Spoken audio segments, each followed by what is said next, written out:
మనం ఎక్కడ ప్రారంభించామంటే మార్తా మరియా గురించి మనం గమనించాము. మార్తా శరీరమని, మరియా ఆత్మ అని ఈ విధంగా మనం ధ్యానిస్తూ అందులో ప్రాణం అనబడుతున్న లాజరు కనపడటం లేదని, రోగి ఉన్నాడని, చనిపోయి ఉన్నాడని, ఆ ప్రాణాన్ని దేవుడు లేవనెత్తి ఉన్నాడని ఈ విధంగా మనం ధ్యానించి ఉంటున్నాము. ఈ మార్తకు మరియకు శరీరము ఆత్మకు, ఆత్మకు శరీరము అవి ఏకీభవించడం లేదు. కాబట్టి ప్రాణం ఏమైపోతుంది?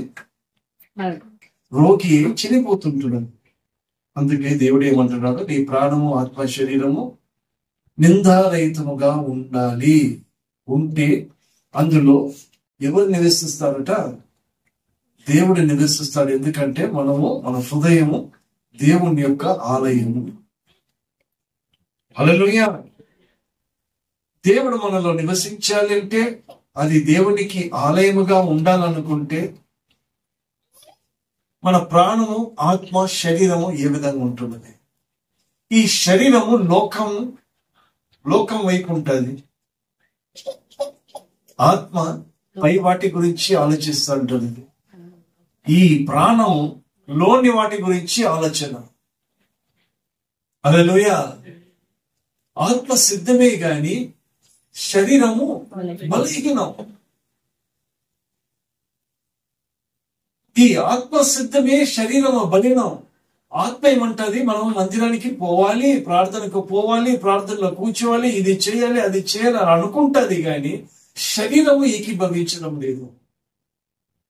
ఎప్పుడైతే శరీరము ఆత్మకు ఏకీభవించదో అప్పుడు ప్రాణం ఏమైపోతుంది? బలీనపరచబడుతుంది. ఈ శరీరం ఎప్పుడైతే నిబ్బరంగా ఉండగలుగుతాదో ప్రాణము సాగిపోతుంది. ప్రాణానికి విశ్రాంతి, నెమ్మది, సమాధానం దొరుకుతుంది. సో పరిస్థితులు ఈ విధంగా ఉంటే వ్యక్తిగతంగా నా ప్రాణము, ఆత్మ, శరీరము ఎలా ఉంది? అందులో దేవుడు నివసించే అవకాశాలు ఉన్నాయా? ఉంటుందా? ప్రయత్నం చేస్తున్నాము అనేది మన వాక్యం. అందుకు గాను దేవుడు ఏమంటున్నాడు? అయ్యా, నీ ప్రాణము, ఆత్మ, శరీరానికి నేను అందులో నివసించాలంటే నేనే మార్గము, సత్యము, జీవము. మార్గము, మన మార్గాన్ని దేవుడు మలచి ఎక్కడో, ఈ ఆదివారం ఎక్కడో మనం వెళ్ళాల్సిన వారిని ఆలస్యమైనా కూడా మన మార్గాన్ని మలిచి ఆయన మందిరానికి నడిపించి ఉన్నాడు. హల్లెలూయా. ఇది సత్యం. ఇది సత్యం. ఈ మార్గములో లేవీయుడు వచ్చాడు, యాజకుడు వచ్చాడు. వారు ఏమీ చేయజాలకపోయినప్పుడు మంచి సమరయుడు వచ్చి ఒక మార్గం చూపించాడు. ఈ మార్గము నశించిపోతుంటున్న వారికి వెర్రితనం. రక్షించబడుతుంటున్న మనకు, మార్గము తెలుసుకున్న మనకు అదే దేవుని యొక్క శక్తి. ఇది మార్గం. హల్లెలూయా. ఈ సత్యము భూమిలో నుండి మొలిచి ఉంటున్నది. హల్లెలూయా. ఈ సత్యము భూమిలో నుంచి మొలిచి ఉన్నదంటే ఆయన చనిపోయి సమాధి చేయబడి తిరిగి 3వ రోజు లేచి ఉన్నాడు. ఆ దినమందే ఇద్దరు వ్యక్తులు ఆ సమాధానాన్ని విడిచి వారు ఎమ్మైకి ప్రయాణం చేస్తుంటున్నారు. మార్గము సరిగ్గా ఉంది. మార్గము మార్చబడి ఉన్నది. I repeat again. నేను మొన్న ఒకరితో మాట్లాడుకుంటూ ఇది చెప్పాను. మార్గము మారి ఉన్నది కానీ మనసు మారలేదు.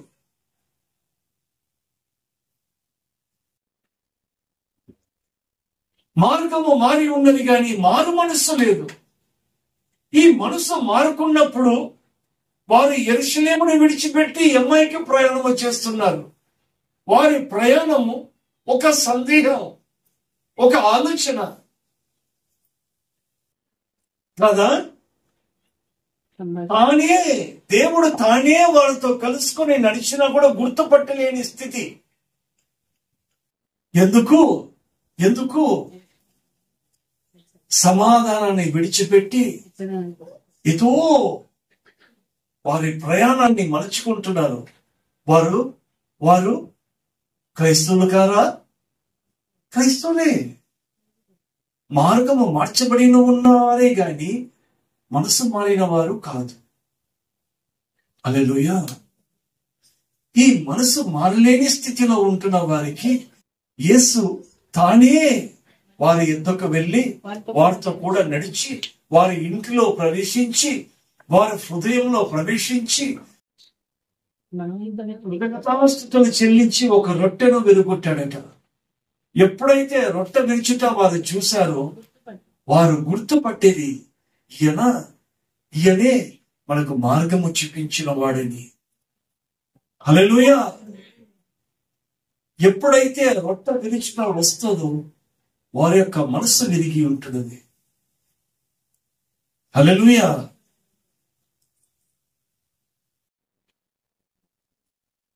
వెంటనే వారు లేచి తిరిగి ఎక్కడికి వెళ్ళారు?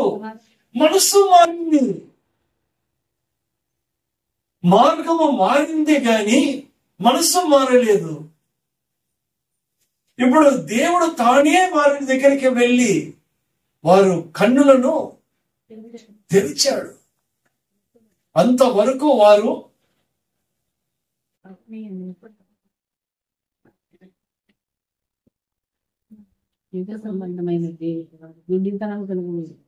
they walked by sight, అంటే వారు నడిచారు. విశ్వాసముతో వారి జీవితము సాగలేదు. వెళ్లి చూపుతో వారు నడిచారు కనుక యెరూషలేము నుంచి ఎమ్మైకి పోయారు. ఎప్పుడైతే వారి ఒక మనోనేత్రములు తెరవబడిందో అప్పుడు ఆ ఎమ్మైని విడిచి తిరిగి యెరూషలేముకు వెళ్ళారు. అదే సత్యం, అదే సత్యం. హల్లెలూయా. ఆ సత్యాన్ని ఎవరైతే గమనిస్తారో, ఎవరైతే అర్థము చేసుకుంటారో, ఇదే కదా మార్గంలో ఉంటున్న సత్యముని ఎవరైతే గ్రహిస్తారో, ఆ యొక్క సత్యాన్ని ఎవరైతే అపేక్షిస్తారో వారిని దేవుడు అంటున్నాడు, అయ్యా నువ్వు సర్వలోకానికి వెళ్ళి సర్వ సృష్టికి సువార్తను ప్రకటించు. హల్లెలూయా. అదే మన జీవితం, అదే మన జీవితం. ఈ జీవితంలో లాజరు ధనవంతుడు గురించి మనం ధ్యానించి ఉంటున్నాం.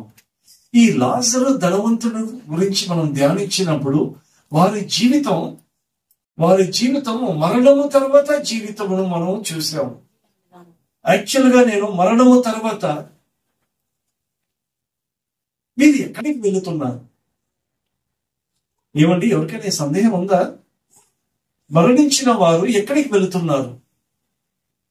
యేసు ప్రభు వారు ఫ్రైడే శుక్రవారం చనిపోయి ఆయన ఎక్కడికి వెళ్ళాడు? 3 రోజులు సమాధిలో ఉన్నాడా, లేకపోతే ఆయన ఏమి చేశాడు? వాటిని బట్టి నేను వాక్యం ధ్యానించాలనుకున్నా, కానీ మీకు అర్థమయ్యే రీతిలో వాటిని చెప్పడానికి అంత ఆలోచన నాకు ఆలోచించలేకపోయాను. ఎందుకంటే ఇంట్లో పరిస్థితులు ఎట్లున్నాయంటే, నేను సిక్కు, వచ్చిన కుటుంబ సిక్కు, అంత వడిగి అంత స్థిమితంగా నేను లేను. హల్లెలూయా. ఎప్పుడైనా దేవుడు అనుమతిస్తే, ఈ పరదేశి అంటే ఏంటి? నేడు నీవు నాతో కూడా పరదేశిలో ఉందువు. ఈ అబ్రాహాము రొమ్మున ఆనుకున్నాడంటే అబ్రాహాం ఎక్కడున్నాడు, ఎక్కడ ఉంటాడు? యేసు ప్రభు వారు చనిపోయిన తర్వాత ఎక్కడికి వెళ్ళాడు? ఆయన పాతాళానికి ఎందుకు వెళ్ళాడు? అక్కడ వెళ్ళి ఎవరిని చూశాడు, ఏమి చేశాడు అనేది దేవుడు అనుమతిస్తే మనం ధ్యానిద్దాం. అయినా ఇక్కడ లాజరు గురించి, ధనవంతుడి గురించి మనం ధ్యానించినప్పుడు వారు మరణము తర్వాత జీవితాన్ని చూస్తుంటున్నాం. ఇప్పుడు పరిస్థితి ఏంటంటే బ్రతికున్న మనము ఏమి చేయగలుగుతుంటున్నాం? హల్లెలూయా. ఒక్క విషయం, ఆ దరిద్రుడు చనిపోయి అబ్రాహాము రొమ్మున అనుకున్నాడట. అబ్రాహాము రొమ్ము అంటే అబ్రాహాము విశ్వాసానికి కర్త, విశ్వాసానికి తండ్రి. చూద్దాం గళితీయులకు రాసిన పత్రిక 3వ అధ్యాయము 6, 7, 8, 9. త్వరగా గట్టిగా.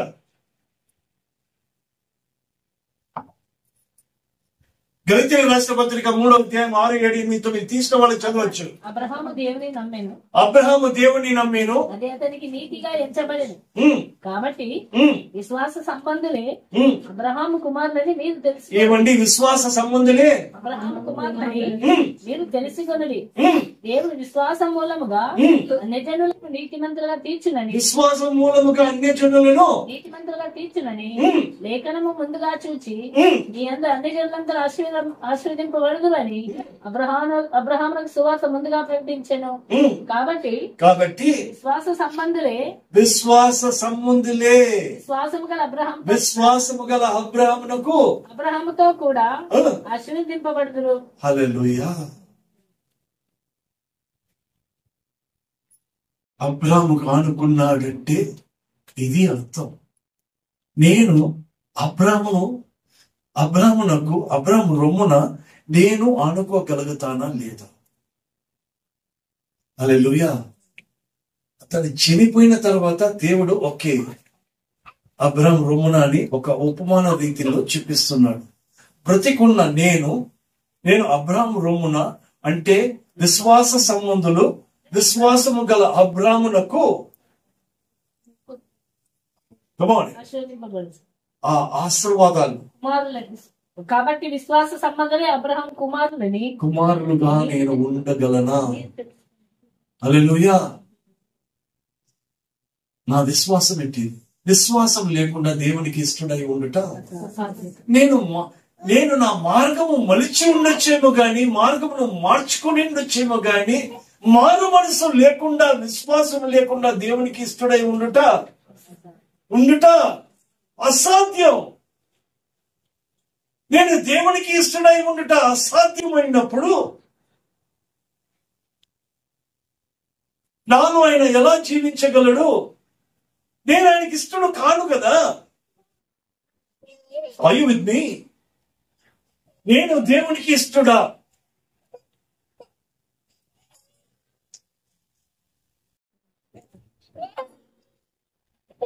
విశ్వాసం లేకుండా దేవునికి ఇష్టడై ఉండట అసాధ్యమంట.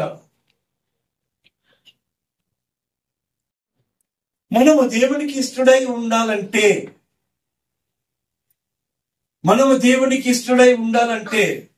మనలో దేవుడు ఎల్లప్పుడూ మనతో కూడా ఉండాలంటే ఎలా?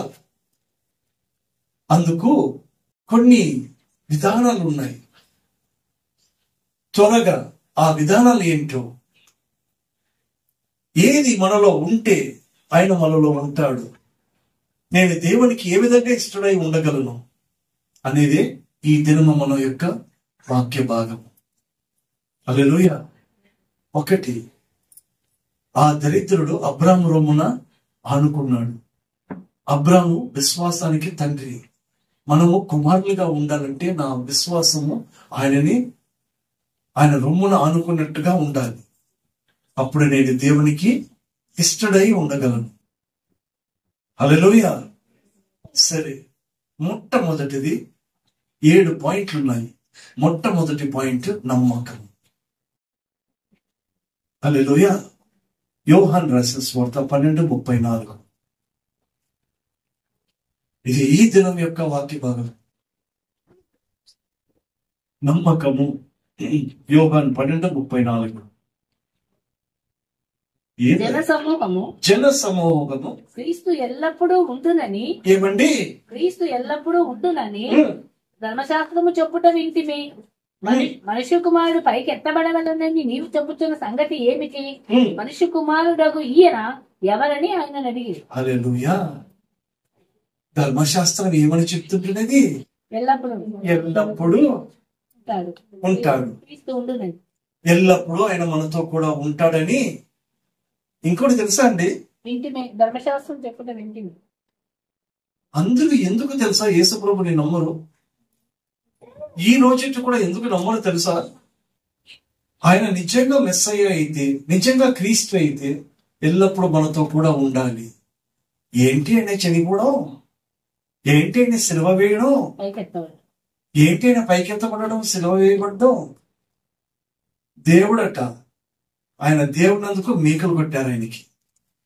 ఎంత హేళన! ఈ రోజు కూడా ఇదే మాట, ఆయన మనతో కూడా ఎల్లప్పుడూ ఉండాలి కదా అని ధర్మశాస్త్రాన్ని ధర్మశాస్త్రాన్ని నమ్ముకొని వారి మాటలు మాట్లాడుతున్నారు. సత్యం ఏంటి చూద్దాం. అదే 12:32 చదవండి. నేను భూమి మీద నుండి పైకి ఎత్తబడిన ఎడల అందరినీ నా ఎద్దకు ఆకర్షించుకుందునని చెప్పాను. నేను ఎత్తబడాలయ్యా, భూమి నుంచి ఎత్తబడితేనే నేను అందరినీ ఆకర్షించుకుంటానంటే ఎవరికి అర్థం కావడం లేదు. లేదు, మీరు ఎల్లప్పుడూ మాతో కూడా ఉండాలి.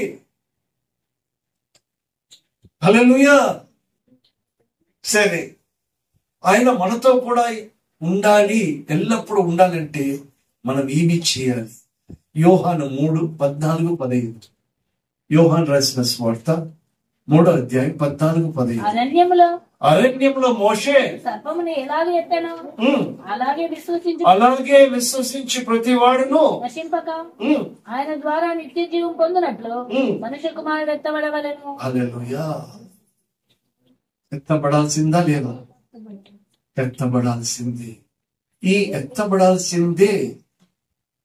మోషే అరణ్యంలో సర్పంని ఏ విధంగా ఎత్తబడినో అలాగనే మనుష్య కుమారుడు కూడా ఎత్తబడాలి అని ఎవరైతే విశ్వసిస్తారో, నమ్ముతారో వారు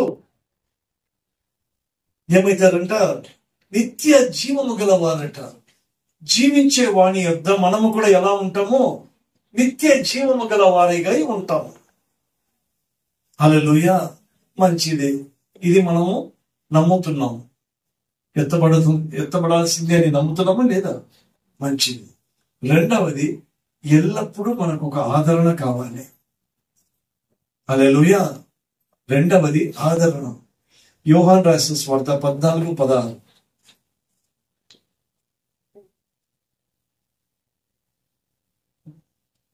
నేను తండ్రిని వేడుకొందును నీ యొద్ద ఎల్లప్పుడూ ఉండుటకై ఆయన వేరొక ఆదరణకర్తను అనగా సత్య స్వరూపి ఆత్మను మీకు అనుగ్రహించును. హల్లెలూయా. ఎల్లప్పుడూ దేవుడు మనతో కూడా ఉంటాడా? ఉండడా? ఉంటాడు. అది మనము నమ్ముతున్నామా లేదా? అయితే ఎల్లప్పుడూ మన దగ్గర ఎవరు ఉండాలి? ఆదరణకర్త అనే పరిశుద్ధాత్మ మనతో కూడా ఉండాలి. ఓకే, పరిశుద్ధాత్మ మనతో కూడా ఉండాలి. ఎందుకు ఉండాలి? యోహాను 14:26.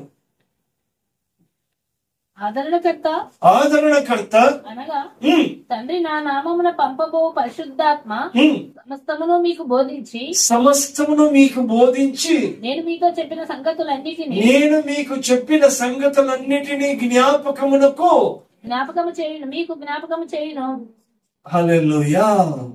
ఏమి జ్ఞాపకము చేయును? సమస్తములో ప్రాముఖ్యమైనది ఏంటి? రొట్టె విరుచుట.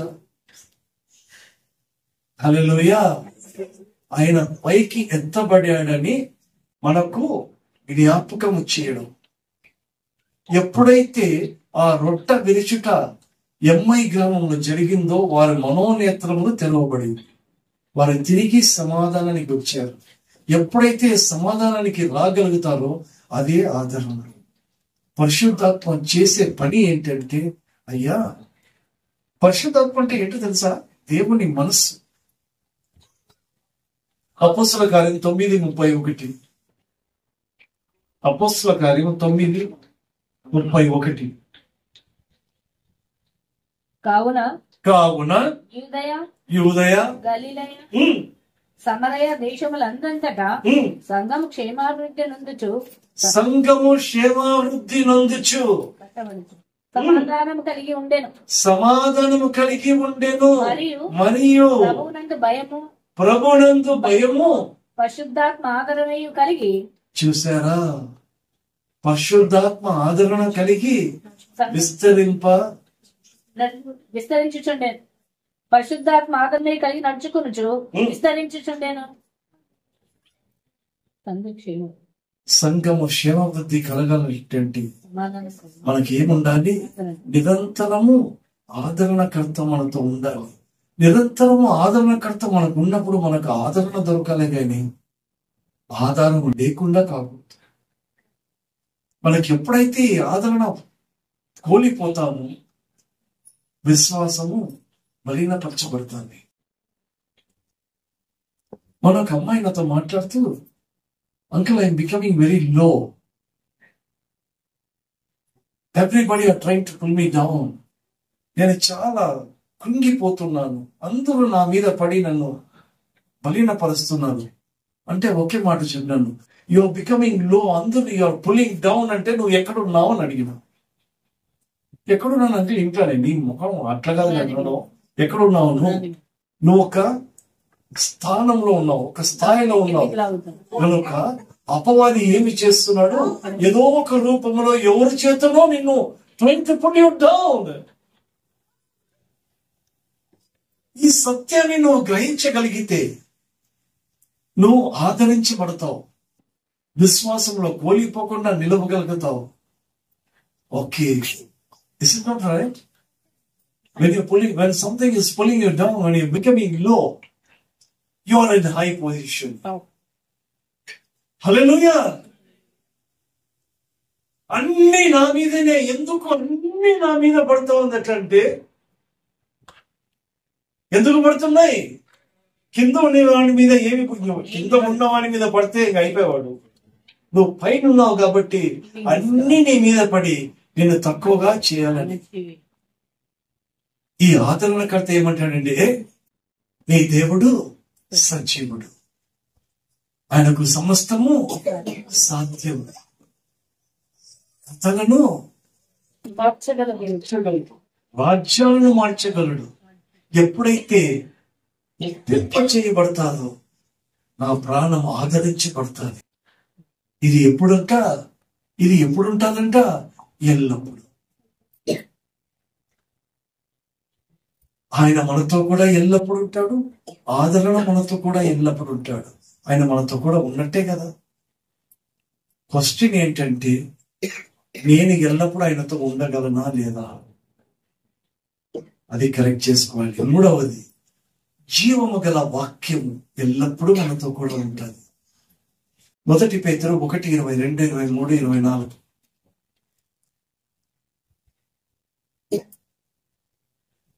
జీవము గల వాక్యము మూడవ పాయింట్. 1 పేతురు 1:22. మీరు క్షయబీజము నుండి కాక శాశ్వతమగు జీవము గల దేవుని వాక్యం. ఈ శాశ్వతమగు జీవము గల వాక్యం అన్నప్పుడు అది ఎప్పుడు ఉండేటిదే కదా. జీవం గల దేవుని వాక్య మూలముగా అక్షయ బీజము నుండి పుట్టింపబడిన వారు కనుక నిష్కపటమైన సహోదర ప్రేమ కలుగునట్లు మీరు సత్యమునకు విధేయులు అవుట చేత. 24 చదవండి. సర్వ శరీరులు గడ్డిని పోలిన వారు. ఎలా పోలిన వారు? సర్వ శరీరులు గడ్డిని పోలిన వారు. వారు అందమంతయు గడ్డి పువ్వు వలె ఉన్నది. గడ్డి ఎండును, దాని పువ్వును దాగును. అయితే ప్రభు వాక్యం ఎల్లప్పుడూ నిలుచును. ప్రభు వాక్యము ఎల్లప్పుడూ నిలుచును. హల్లెలూయా. అది జీవము గల వాక్యము ఎల్లప్పుడూ మనతో కూడా ఉంటుందంట. ఏమేమి ఉంటాయి మనతో? నమ్మకము, ఇవన్నీ ఎవరివి? ఆ దేవునిలో కలిగిన, ఏమంటారు, ద ఇంపార్టెన్స్ ఆఫ్ జీసస్. ప్రాముఖ్యమైనటివి, యేసు ప్రభులో కలిగిన ప్రాముఖ్యమైనవి. ఆయన ఎత్తబడడం ప్రాముఖ్యత, ఆయన మనం అనాథులుగా విడవకుండా ఆదరణకర్తను గొప్పడం, అది ఒక ప్రాముఖ్యత. ఆయన జీవం గల వాక్యం ఎంతో. 4వది నీతిమంతులు ఎల్లప్పుడూ. ఏంది నీతిమంతులు? యోహాను రాసిన సువార్త 15:16.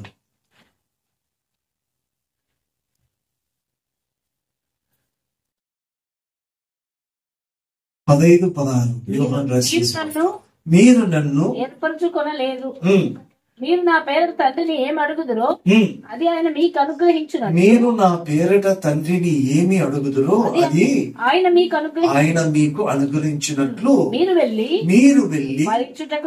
ఫలించుటకును మీ ఫలము నిలిచి ఉండుటకును నేను మిమ్మల్ని ఏర్పరచుకొని నియమించితిని. హల్లెలూయా! ఎంత గొప్ప పని ఇది. మీరు నా పేరట తండ్రిని ఏమి అడుగుదురో అది ఆయన మీకు అనుగ్రహించినట్లు మీరు వెళ్ళి ఫలించాలి. మీరు వెళ్ళి ఫలించాలి. మీ ఫలము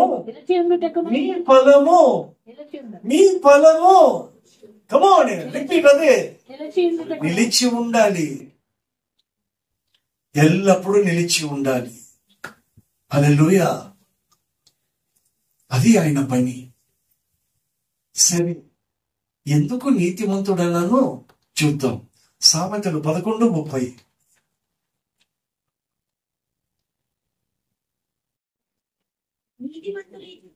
నీతిమంతులు ఇచ్చు ఫలము జీవ. ఏంటండి జీవ వృక్షము? సాగు లేదు దానికి ఆ వృక్షానికి చావనేది లేదు. అది ఎల్లప్పుడూ జీవిస్తుంది. హల్లెలూయా! ఒక చిన్న ఉదాహరణ. సంఘంలో ఎక్కడో ఒక దినాన్న అమల నాకు కనపడింది. అవునా? అమల కనపడింది. అమల తరపున కుటుంబం సంఘానికి వచ్చారు.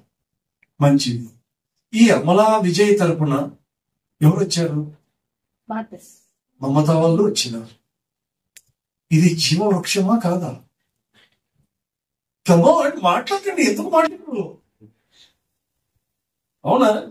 ఈ జీవవృక్షంలో వస్తున్న ఫలము అనబడుతుంటున్న వచ్చని మమత అండ్ విజయ్ ఎవరిని తీసుకుని వచ్చారు? పరమేశ్వరిని, నాగేంద్రను తీసుకువచ్చారు. దాన్ని జీవవృక్షము అంటారు. ఆ జీవవృక్షంలో వస్తున్న ఫలాలు అంటారు. నేను పోవచ్చు, ఫలాలు నిలిచి ఉన్నాయి. హల్లెలూయా! అది నీతిమంతుల్లో నుంచి వస్తున్న ఫలాలు. అది నేను ఊరికే ఉదాహరణ చెప్తున్నానండి. ఇక్కడ ఎవరి తరపున వచ్చారు, లేదా ఎవరు ఏమి చేశారు, ఎవరిని బట్టి వచ్చారు, ఇదన్నీ దేవుని యొక్క ఏర్పాటు. హల్లెలూయా! నిలిచి ఉండాలి. అదే జీవవృక్షం. అది నీతిమంతుల యొక్క పని, కార్యం. మంచిది. ఏమేమి నిలిచి ఉన్నాయి? 1 నమ్మకము, 2వది ఆదరణ, 3వది జీవవాక్యము, 3వది నీతిమంతుని యొక్క పని, నీతిమంతుని యొక్క ఫలం నిలిచి ఉంటుందట. 5వది నమ్మకమైన మంచి దాసుడట. ఏంటి? 5వది నమ్మకమైన మంచి దాసుడట. కొరింథీయులకు రాసిన మొదటి పత్రిక 3:14. కొరింథీయులకు రాసిన మొదటి పత్రిక 3:14. 1 Corinthians 3:14.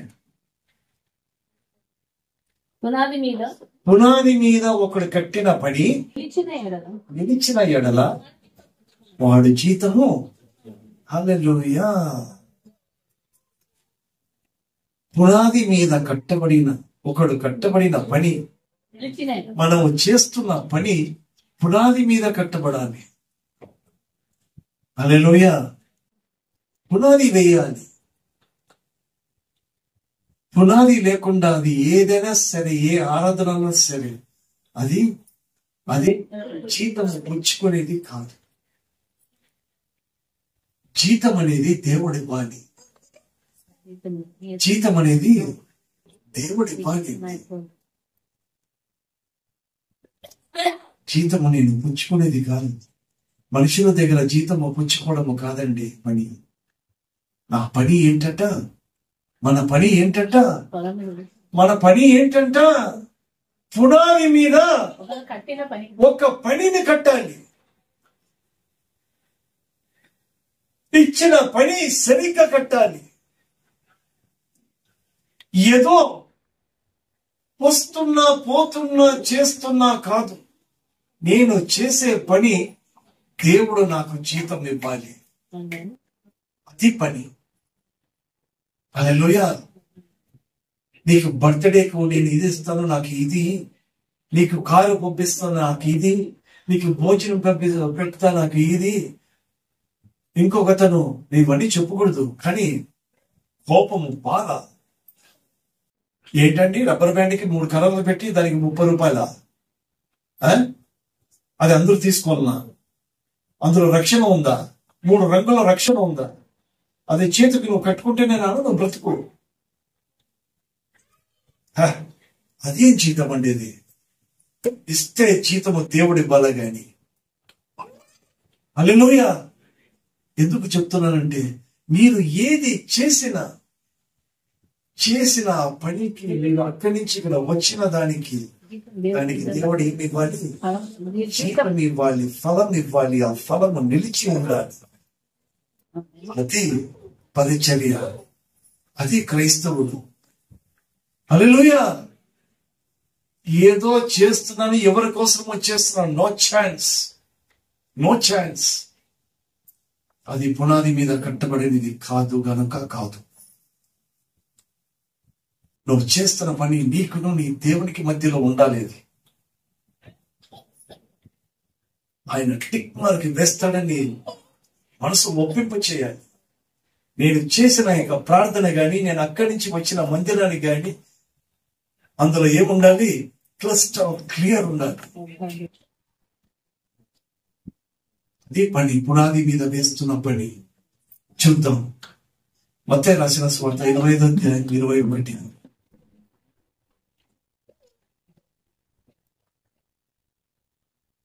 అతని యజమానుడు బల నమ్మకమైన మంచి దాసుడా, ఈ కొంచెంలో నీవు నమ్మకంగా ఉంటివి, అదే కదా నీ యజమానుడి యొక్క సంతోషంలో నీవు పాలు పొందుమని. ఏమనిపించుకోవాలి? బల నమ్మకమైన మంచి దాసుడని పేరు పొందాలి. ఆ మంచి దాసుడని పేరు పొందడానికి నా పని పునాది మీద వేయాలి. ఆ పునాది ఎవరు? క్రీస్తే. క్రీస్తు మీద పునాది, ఆ బండ మీద మనం పునాది వేయాలి. కానీ ఆ పునాది మీద నా పని ఉండాలి. కానీ ఏ కర్చీఫ్ల మీదనో, లేకపోతే ఏ రబ్బర్ బ్యాండ్ల మీదనో, లేకపోతే దేని మీదనో అది ఉండదండి. అది షో. హల్లెలూయా. అది షో మాత్రమే. ఒకరిని అడిగారు, నువ్వు బలానికి వస్తావా, అక్కడ వస్తావా, ఇక్కడ వస్తావా? ఏంది ఈ చిన్న సంగమా? ఈ చిన్న సంగమా? ఏమి ఆలోచన ఏంటి? నాకు ఈ చిన్న సంఘం, ఎత్తపడే సంఘం ఉంటే నాకు చాలు. దానికి మించిన జీతం ఇంక వేరే ఏదైనా ఉందా? ఒక మాట చదువుతాను, మళ్ళా చదవండి. సామెతలు 11:30 చదివి చూడండి కరెక్ట్ గా. సామెతలు 11:30. నీతిమంతులు ఇచ్చు ఫలము జీవవృక్షము, జ్ఞానము గలవారు ఇతరులను రక్షించుదురు. చాలు. జ్ఞానము గలవాడు ఇతరులను రక్షిస్తే చాలని జీతము నాకు. హల్లెలూయా. ఆ జీతము చాలు. వేరే వేరే ఏది అవసరం లేదు. ఏమండి? అంతేనా? 6వది ప్రేమ, ఆత్మపై ప్రేమ. ఏమేమి నిలిచి ఉంటుంది చెప్తారా? నమ్మకము, ఆదరణ, జీవ వాక్యము, నీతిమంతుల యొక్క ఫలము, నమ్మకమైన మంచి దాసుని యొక్క పని. 6వది ప్రేమ ఎల్లప్పుడూ నిలబడి ఉంటుందట. కొరింథీయులకు రాసిన మొదటి పత్రిక 13:13. కొరింథీయులకు రాసిన మొదటి పత్రిక 13:13. కాగా విశ్వాసము, నిరీక్షణ, ప్రేమ, ఈ మూడును నిలుచును. వీటిలో శ్రేష్టమైనది ప్రేమయే. హల్లెలూయా. ఎందుకు ప్రేమను శ్రేష్టమైనది అన్నాడు? నిలిచేది ఏది? ఈ 3 నిలబడుతుంది, కానీ శ్రేష్టమైనది ప్రేమ అంట. ఈ నిరీక్షణ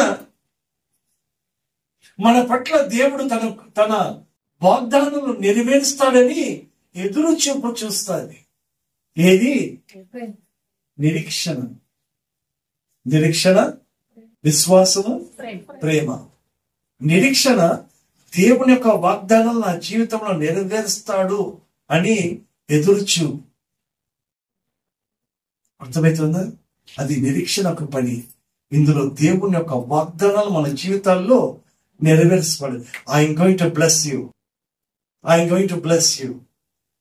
so this hope is waiting for God's blessing. నిరీక్షణ, ఆయన మాట ఇచ్చాడు కదా, అది నా జీవితంలో నెరవేర్చబడుతుందని ఎదురు చూపు చూస్తుంది. అది నిరీక్షణ. విశ్వాసము పొందుకునేది. ఆయన ఉన్నాడనియు, ఆయనను వెతుకు వారికి ఫలము దయచేయవాడు అని నువ్వు నమ్మవలను కదా. అది విశ్వాసము. ఎదురుచు అది పొందుకుంటుంది, ఫలాన్ని పొందుకునేది విశ్వాసము. ఈ ఫలము ఎవరిది? దేవునిది. హల్లెలూయా. నిరీక్షణ ఎవరిది? దేవునిది. ఈ ప్రేమ ఇది పుచ్చుకునేది కాదు, లేకపోతే ఎదురు చూపు చూసేది కాదు. ప్రేమ ఇచ్చేది, మనము ఇచ్చేది ప్రేమ. హల్లెలూయా. మనము చూపించేది లేకపోతే ఇచ్చేది. అర్థమవుతుందండి? ఎందుకు? నిరీక్షణ ఏం చేస్తుంది? ఎదురు చూపు చూస్తుంది. విశ్వాసం ఏం చేస్తుంది? పొందుకుంటుంది. ప్రేమ ఏం చేస్తుంది? ఇస్తుంది. It gives. హల్లెలూయా. సరే, ఒక ఉదాహరణ చూద్దాం. అపోస్తల కార్యము 20:35. అపోస్తల కార్యము 20:35. మీరును ఇలాగ ప్రయాసపడి బలహీనులను సంరక్షింపవలెననియు పుచ్చుకొనుట కంటే ఇచ్చుట ధన్యము అని ఎవరు చెప్పారో తెలుసా? ఈ మాట ప్రభువైన యేసు చెప్పిన మాటలు జ్ఞాపకం. చాలు. పుచ్చుకొనడానికంటే ఇచ్చుట మేలట. ఎందుకు ఈ మాట అన్నాడంటే ఆయన ప్రేమను ఇచ్చాడు.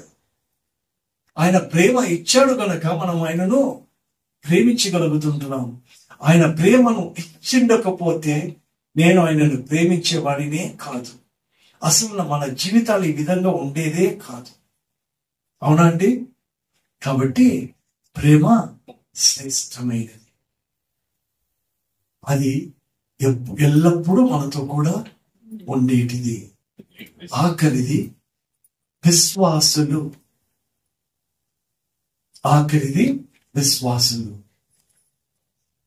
లేకపోతే భక్తులు, పరిశుద్ధులు.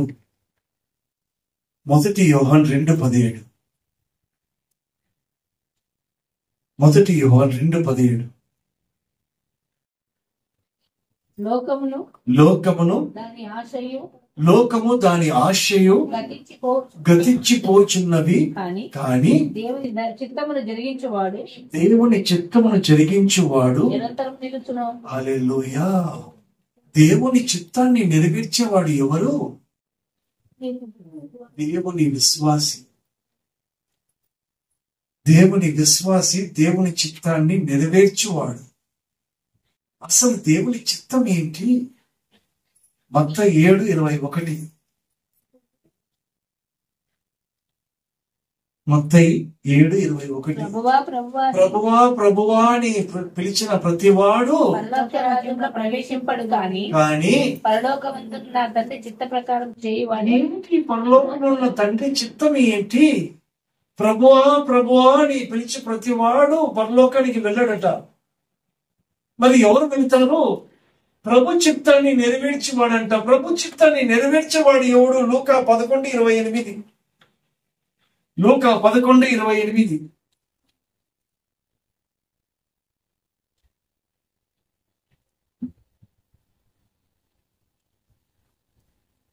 చదవండి.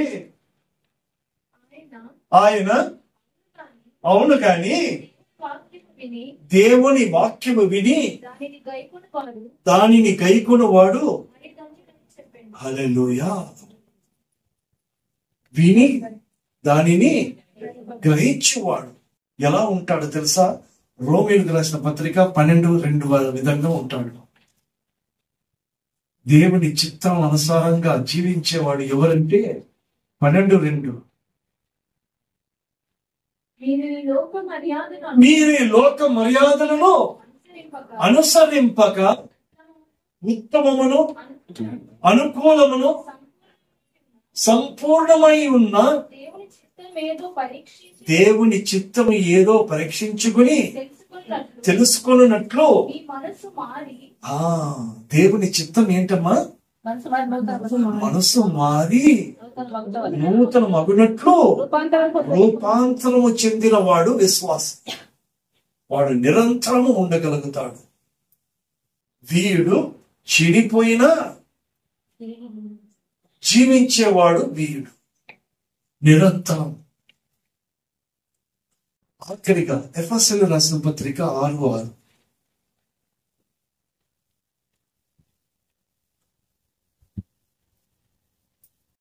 మనుషులను సంతోష పెట్టువారు చేయనట్లు. ఏమండి? మనుషులను సంతోష పెట్టువారు చేయనట్లు కంటికి కనబడటకే కాక క్రీస్తు దాసులమని ఎరిగి దేవుని చిత్తమును మనస్సుపూర్వకముగా జరిగించువాడు విశ్వాసి. హల్లెలూయా. దేవుని చిత్తం ఏంటి?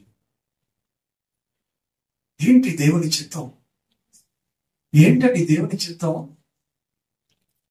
చిత్తం కర్చీఫ్లు ఉన్నాయా?